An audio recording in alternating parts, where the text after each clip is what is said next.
Joining me now live is civil rights attorney Lisa Bloom. She represents a woman who says that Eric Swalwell sexually assaulted her back in 2018.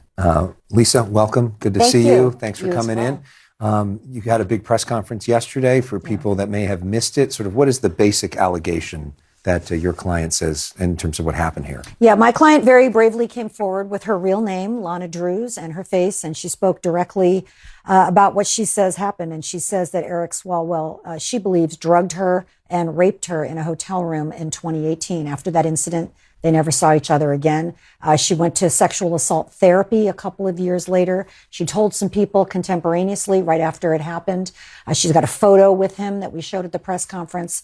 So that's her story. And then you all went to the LA County Sheriff, right? Right, because when there's an allegation this serious, it needs to be handled by law enforcement. I feel that very strongly. So we immediately went to the LA County Sheriff's Office, which has jurisdiction over West Hollywood, where the incident happened, that she says happened.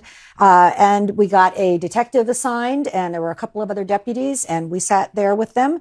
She answered all of their questions. She didn't have anything to hide. We provided some evidence. We are gathering additional evidence, and we are going back tomorrow for a follow-up interview, which they just requested today. So they're now asking for more. Yes. So they believe it, at least so far, is credible enough to come back for more information. I think that's correct, yes. And so we don't know yet in terms of any potential criminal charges, because they got to do the sheriff's investigation first, then it goes to the LA County District Attorney if it rises to the level of criminal charges. That's right? correct, exactly. Yeah. So Swalwell has a new attorney named Sarah Azari, who's LA based. Yep. And she spoke with Chris Cuomo about sort of all of these allegations on News Nation last night. Here's what she says. The issue that we're talking about here is whether it was unconsensual sex that is criminal sex.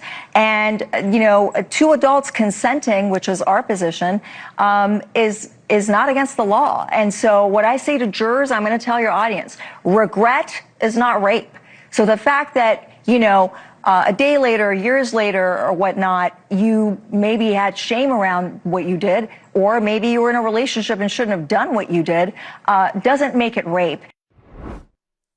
Your response to that? Wow. Okay. So the problem she has is her client has already spoken out before she came into the picture. And let's talk about what he said. I'm not perfect. I'm not a saint. This is between my wife and me. And then he said, you know, I have made mistakes in judgment without elaborating what they were. My client never said anything about shame or remorse. Why should she be ashamed? She says she was sexually assaulted. So, you know, look, she's got to come up with something. She's got a client to defend. There's only one person in the world who's defending Eric Swalwell right now, and that's his paid attorney. We're not hearing anything from his best friends, his colleagues, his own family, his wife, only his paid attorney, and this is what she's come up with. But this idea that, you know, the sex was consensual, which is different, by the way, than what his attorney on Friday night said to me, and is different, by the way, than what Swalwell initially said when he said that he had, you know, no inappropriate relationships. Now it seems like it has moved to it was consensual sex, and that's not a crime. Right. So why do we have so many different stories? Look,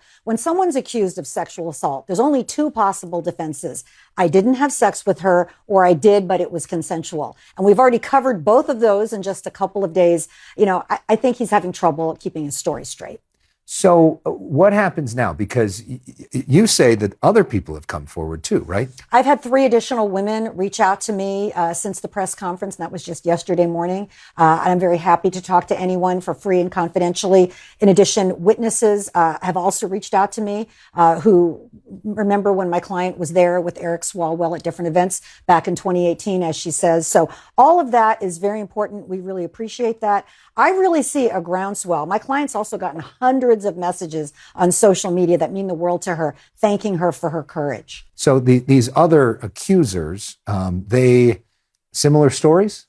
Yeah, I can't go into the details of their stories right now, but yes, there are similar stories of sexual misconduct. How do you think, just to wrap this up, that this is still happening in 2026, after Me Too, after everything that every man woman should know about all of this. How is this still It's happening? heartbreaking because there are sick people out there who do terrible things, who are drunk on power, who think that women's bodies are something that they can control. And it's wrong and it's disgusting. And I'm really sorry for my client, Lonna, and for all of the others. And we should point out again that Eric Swalwell denies all of these allegations. We have invited Eric Swalwell to join us here on The Story Is. We've also invited Sarah Azari to join us here on The Story Is. Both of them so far have declined our invitations, but we hope that they will talk with us soon. Lisa, always great to talk with you. You Thank as you well. so much. Thank you for having me. We'll be back.